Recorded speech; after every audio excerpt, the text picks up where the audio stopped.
دجال کا فتنہ اور ظہور۔ دجال کا فتنہ امت مسلمہ کے لیے سب سے زیادہ عظیم فتنہ قرار دیا گیا ہے۔ یہ وہ فتنہ ہے جو حضرت آدم علیہ السلام کی تخلیق سے لے کر قیامت کے قائم ہونے تک آنے والے فتنوں میں سے سب سے بڑا فتنہ ہے۔ دجال کے مطابق ہم مسلمانوں کے پاس جو معتبر ترین ذرائع ہیں وہ نبی صلی اللہ علیہ وسلم کی احادیث مبارکہ ہیں۔ تو سب سے پہلے دجال کی سواری۔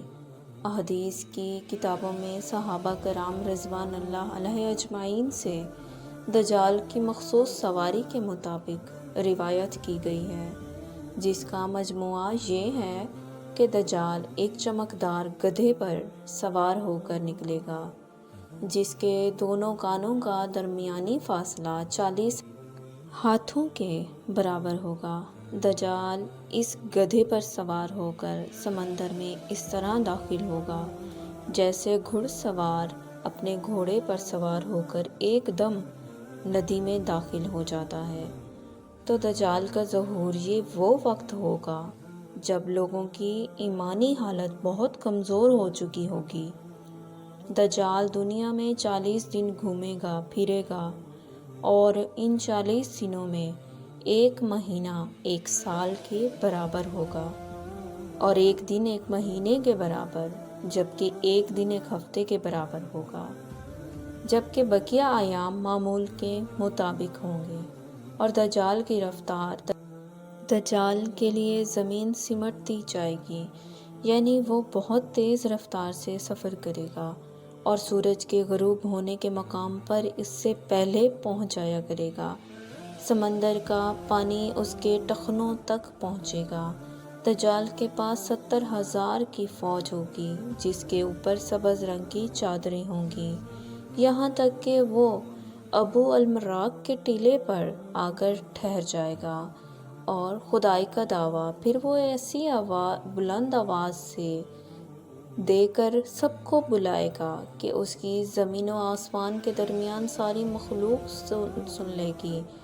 پھر دجال ان سب لوگوں سے کہے گا کہ تم لوگ میری عبادت کرو، میں تمہارا خدا ہوں۔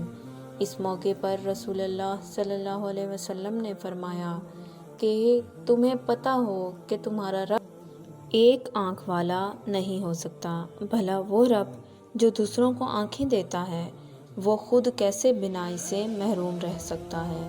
اس بدبخت دجال کے ماتھے پر کافر لکھا ہوگا، جسے صرف مومن ہی پڑھ سکے گا اور وہ اسے پہچان لے گا۔ دجال اپنے گدھے پر سوار ہو کر ساری زمین پر گھومے گا۔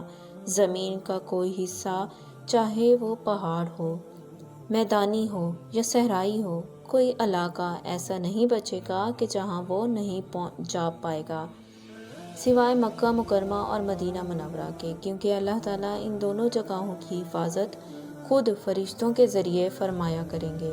دجال جب وہاں داخل ہونے کی کوشش کرے گا تو فرشتہ اس کا رخ پھیر دے گا۔ ان احادیث کی بنیاد پر یہودی خاص طور پر گدھے کی تعظیم کرتے ہیں، اور وہ اپنی خفیہ عبادتوں میں گدھے کو ضرور شامل کرتے ہیں۔ بعض لوگوں کا یہ دعویٰ ہے کہ عبادت کے دن خفیہ طور پر یہودی ایک گدھے کو اٹھا کر بیت المقدس میں لے جاتے ہیں، جہاں مختلف رسم و رواج کے مطابق اس گدھے کو سجایا جاتا ہے۔ یہ تمام باتیں اس جانب اشارہ کرتی ہیں کہ خروج دجال کا وقت اب زیادہ دور نہیں، بلا شبہ یہ فتنوں کا دور ہے، اور اس وقت انسانیت دجال اور دجال کی قوتوں کے فتنے عظیم کی طرف بڑھ رہی ہے۔ لہٰذا دجال کی قوتوں سے آگاہی رکھ کر ہی ہم اپنی نسلوں اور اپنے ایمان کی حفاظت کر سکتے ہیں۔ اللہ تعالیٰ ہمیں اور ہماری آنے والی سب نسلوں کو دجال کے فتنے سے محفوظ رکھے، آمین۔ بس آپ سے ایک درخواست ہے کہ اگر آپ نے اب تک سبسکرائب نہیں کیا تو سبسکرائب کر کے اس نیک کام میں میرے ہم سفر بن کر میرے اور اپنے لیے اچھائی کا باعث بن کر صدقہ جاریہ بنیں۔